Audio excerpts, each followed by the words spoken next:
ఈరోజు ఇవన్నీ చూసిన తర్వాత ఎన్ని అంటే ఇమాజినేషన్ కూడా మనకెవ్వరికి కూడా ఇన్ని చేయొచ్చా, ఇన్ని జరుగుతాయా అనే ఊహకు అందని విధంగా చేశారు.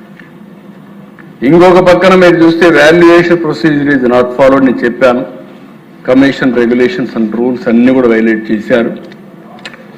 రఘురామ్ ఫ్రీలాన్సర్ని ఎంగేజ్ చేస్తారు, ఫ్రీగా ఉండే ప్రైవేట్ ఏజెన్సీస్ని ఎంగేజ్ చేస్తారు, ఫస్ట్ డిజిటల్ ఆన్లైన్ అవన్నీ కూడా హైదరాబాద్ చేస్తారు, సెకండ్ ఐలాండ్లో చేస్తారు. ఈ విధంగా ఒకటి దిశ అన్ని తప్పుడు అఫిడవిట్స్, డిప్యూటీ సెక్రటరీ తప్పుడు అఫిడవిట్స్ చేస్తాడు, కోర్టును కూడా మిస్లీడ్ చేయడానికి ప్రయత్నం చేస్తారు. అందుకే నేను చాలాసార్లు చెప్పాను దిశ, తప్పు చేసిన వాడు కానీ సిస్టమ్ కరెక్ట్గా పనిచేస్తే తప్పించుకోలేడు. ఈ రోజు కాకపోయినా రేపైనా శిక్ష పడడం 100% సాధ్యం. అదే మరి తప్పు చేయని వాడు ఎన్నిసార్లు ఎవరు ప్రయత్నం చేసినా ఎక్కడ ఏం జరగదు.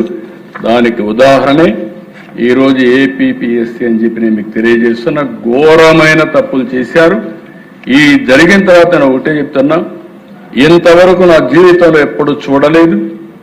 ఇది పెద్ద స్కామ్, అతి పెద్ద ఇర్రెగ్యులారిటీ, మామూలు ఇర్రెగ్యులారిటీ కాదు, బరి తెగించిన ఇర్రెగ్యులారిటీ. అయితే ఈరోజు మనందరిపైన ఉండే బాధ్యత ఇలాంటి తప్పులు పునరావృతం కాకుండా సిస్టమ్స్ని స్ట్రీమ్ లైన్ చేయాల్సిన అవసరం ఉంది, ఇన్స్టిట్యూషన్స్ని బిల్డప్ చేయాల్సిన అవసరం ఉంది. తప్పు ఎవరు చేసినా డెమాన్స్ట్రేటివ్గా యాక్షన్ తీసుకొని తిరిగి తప్పు చేయాలంటే భయపడే స్టేజ్కి మనం తీసుకొచ్చినప్పుడే మిగిలిన భయం ఉంటుంది. బరి తెగించినప్పుడు ఎప్పటికైనా దొరికితే శిక్ష ఉంటుంది, కఠినంగా ఉంటుంది అనే భయం ఉండాల్సిన అవసరం ఉంది. అందుకే మళ్ళీ ఈ తప్పు జరగకుండా చూడడం ఈ ప్రభుత్వం యొక్క బాధ్యత. అందుకే మిమ్మల్ని అందరినీ కోరుతున్నాం, ప్రతిభకు ప్రాధాన్యత ఇవ్వాలి, పైరవేలకు అవకాశం లేకుండా చూడాలి, అర్హతకు అవకాశం ఇవ్వాలి.